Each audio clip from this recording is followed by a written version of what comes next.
Alright, let's do today's video. I'm going to do something a bit different today. I decided probably once a week I'm going to take a break from playing whatever weird agenda I've been playing that week and that month to instead play a more meta deck, try out a deck that I think is one of the best decks for each faction. We're going to start with House Baratheon. Baratheon I think can do a pretty good Wars to Come and then either dominance or just big dudes and power challenges and Neil and all that. It's not bad, I don't think. People say that Neil is bad, but when Greyjoy is popular, Neil is good, and I don't care what anyone says. But I think it's more interesting is the Banner of the Rose Baratheon decks, and the most interesting is the Alliance and trading with Qohor agenda as well. I'm going to go ahead and comment while I've got this agenda up. I think this is an example of good agenda design compared to the Free Folk, which is bad agenda design.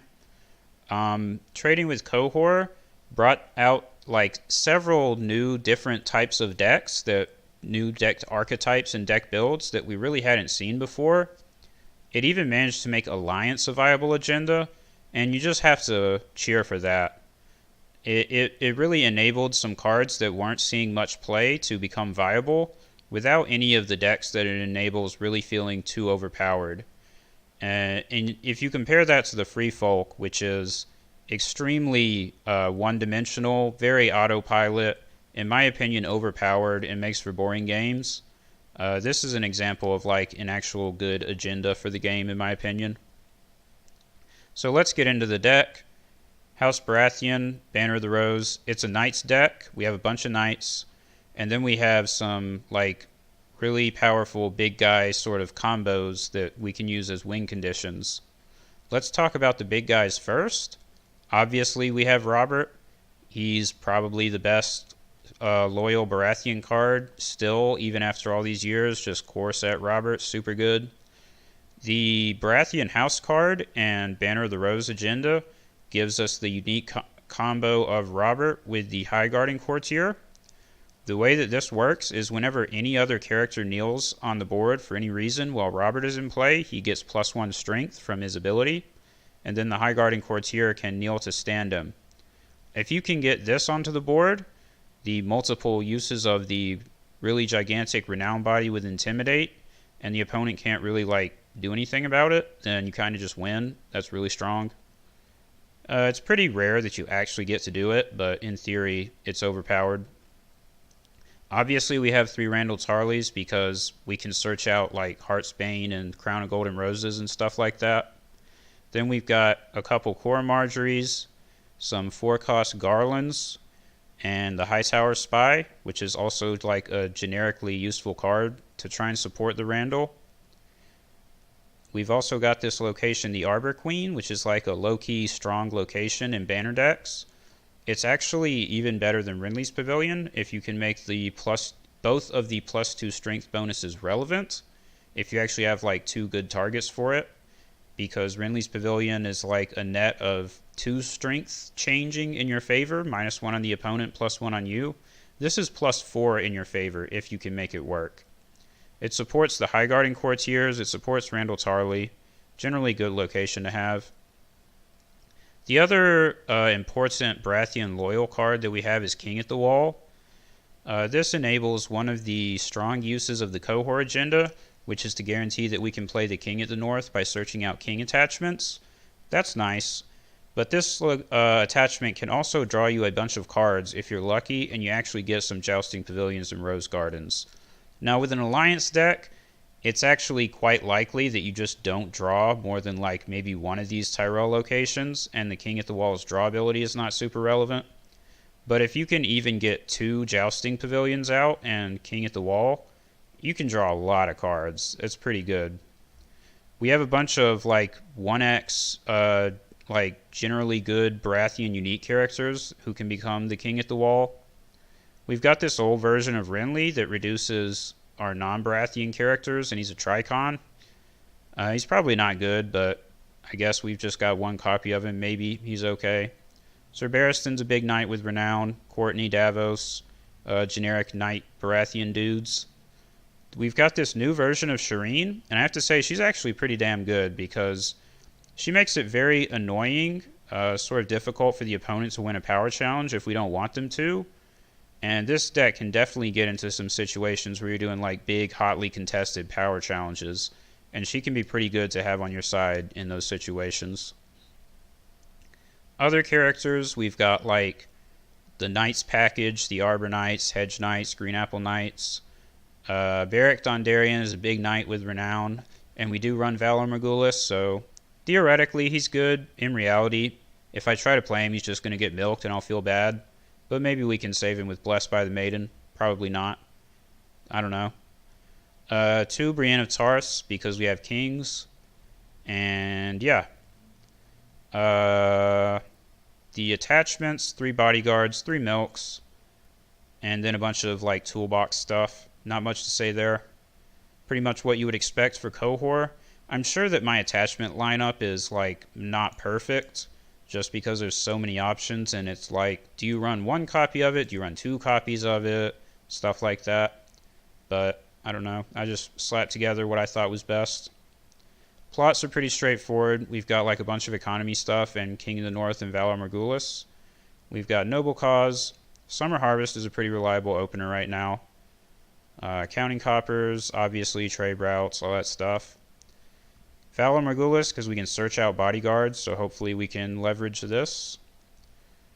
The flex spot, sort of the 7th plot that could be a bunch of different things. We've selected Forced March. This is sort of a big guys meta. There's a lot of big character decks, meaning that there's a lot of good targets for this.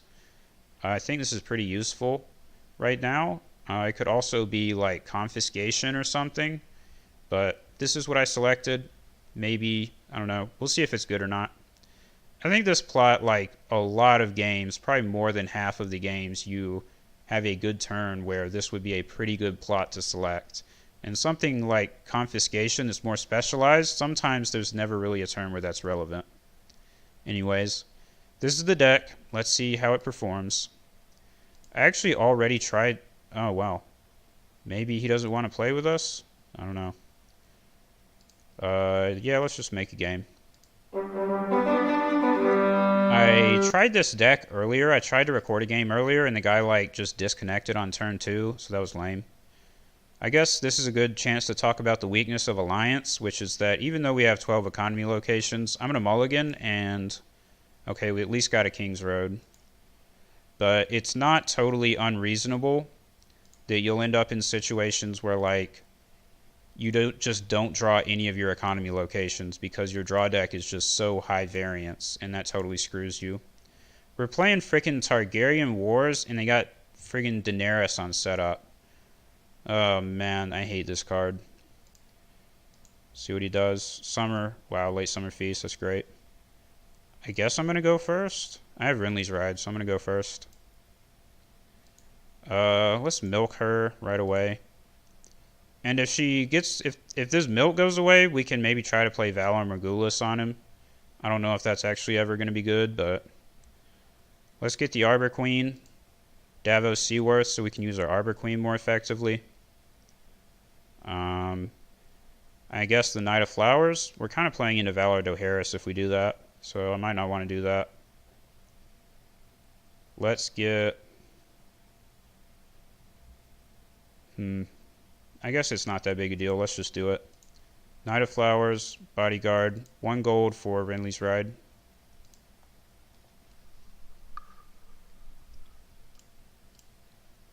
Hopefully he gives us some cards off of his late summer feast. That would be nice of him.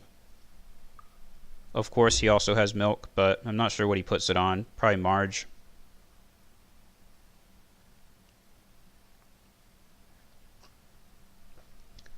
No Highgarden Courtiers, so milk on Marjorie's not that big a deal. If you hear any weird sounds while I'm like recording here, I'm also drinking coffee, so bear with me on that. Gotta have my coffee. So let's think about agenda uses for the turn. I really want a bodyguard in play because of Valar Morghulis, but I don't think he would actually use Valar Morghulis here, given what his board is. So I may want to sack this to like put a milk on Khal Drogo. I think I'm just going to go for a king attachment, though. That's probably the game plan here. Let's go for a military with Knight of Flowers. He has 0 gold, so we don't have to worry about any burn this turn. He's just trying to put a bunch of stuff on the board. When he says unopposed, then we're going to play Renly's Ride.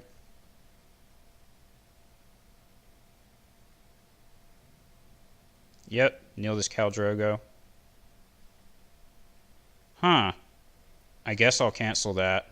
I'm actually going to cancel my Lord Renly's Ride, so words are wind. I really don't want him to draw cards because he's Targaryen. And it's not that big of a deal. What do we sack here? Not the Marin Heat, probably the Bodyguard. If he wants to Valar me, that's fine. Let's get King at the Wall for King in the North next turn. Get an intrigue with Marge. This Arbor Knight is going to hang out with his Marin Heat to block a military from Khal Drogo. Or even an intrigue from Daenerys if we want. Meereen to avoid the intrigue claim. That's annoying. I guess I shouldn't have declared that challenge, but oh well.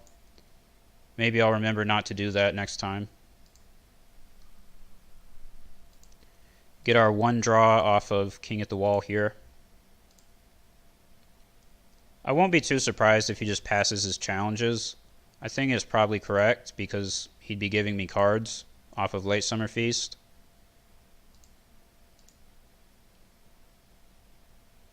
And like if he tries to do military with Khal Drogo, I can just not let him do it with the Arbor Knight.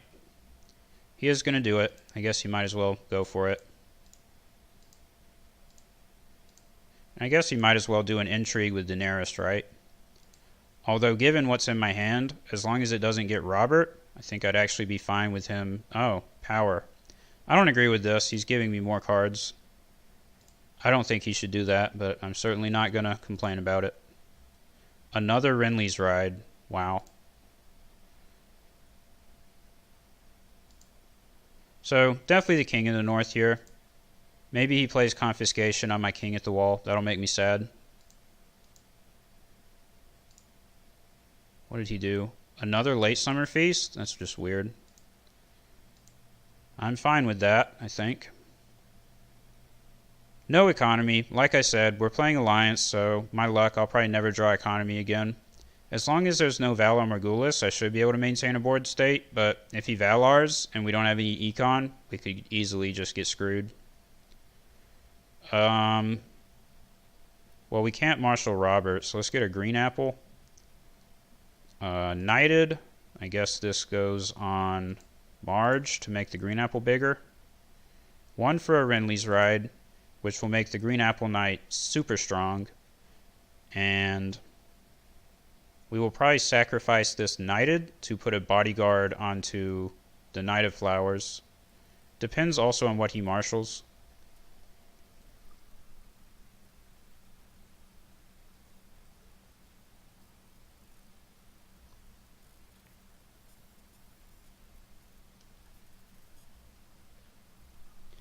Wow, 6 cost Drogon. Super scary.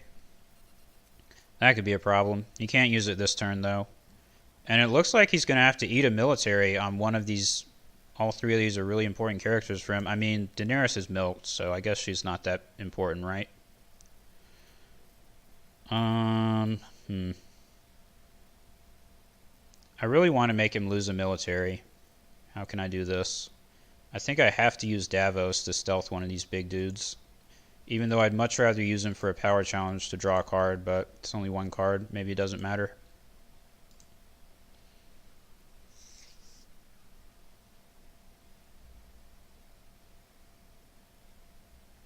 Nightmares, huh? Well, that's frustrating.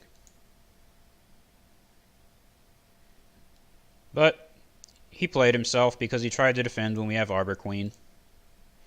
Bump this guy up. And I guess Davos has to be the other target. So we're going to win this by 3. Renly's Ride is still good here. It'll let us kneel Daenerys. 1 goal, we might as well spend it. I just realized his draw deck is 117 cards. What the hell is up with that? Why does he have a 117 card deck? What in the... That is bizarre, to say the least. Maybe he just has every card in the game in that deck. Okay, let's take out Knighted for definitely Bodyguard. Get out. I guess we have a counter to this Drogon, which is the Arbor Knight. We can just kick him out of the challenge with Marin Heat, so he's never actually going to get to use this effect as long as we have that. Let's intimidate him with Green Apple Knight, the Intimidate from Renly's Ride for this turn. We're definitely doing pretty well. He has a bunch of locations, but we're doing way better on characters. So Valar Morghulis is the threat here. We do get to save our Knight of Flowers if he does Valar, and we have a humongous trade routes available due to all his locations.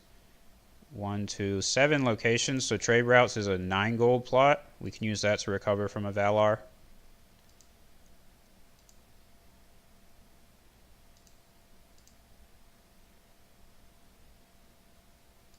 I think there's a pretty good chance he does Valar Morghulis here, in which case trade routes would probably be best, but we're going to go for Forced March. Yep, Valar. Forced March was safer, though, if he didn't do Valar, so I think it's fine.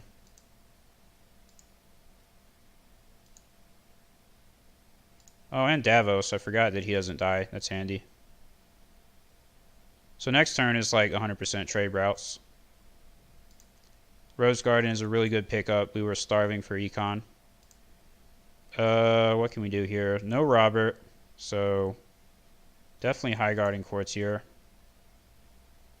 I guess Arbor Knight makes sense. I mean, it's the only thing we can really pay for. Looks like he's giving up. Okay. I mean, yeah. Yeah, he was in a bad spot. Because we were going to be able to recover with trade routes next turn, and I mean, he has 2 cards in hand. Like, all of the scariest characters in his deck are already dead. Even with Meereen, that was going to be rough. So we just got him. We did get to sort of show how the deck can work, even with the questionable start on our economy. Just going into the turn 2 King in the North with the Summer Harvest on his Late Summer Feast opener. This is a reason not to open with Late Summer Feast, because Summer Harvest is a thing, and it's like reasonably common right now. That's just a recipe for disaster. I mean, I start with 11 gold, and you're also giving me cards off of your own plot effect. That's just really bad. I guess that's a lesson to take away from today's game. Double Late Summer Feast, not that good. That's not a super interesting game. But I guess I'm going to show it, because we did get to show the really obnoxious search out King in the Wall and go straight into turn 2 King in the North. We actually got to use our Arbor Queen. This is a very cool card. I like this card. Shame he didn't let us keep playing and get Robert with the High Guarding Courtier, but I think it was decent enough. We destroyed Targ Wars to Come, and that makes me happy, so I guess that's the deciding factor in showing this game. Because if you play Targaryen Wars to Come with this Burn Daenerys, you just deserve to lose and feel bad. That's my opinion. Anyways, that was sort of our meta deck for the week. Next week will be Greyjoy, and I'll probably be showing a Wars to Come deck with Greyjoy.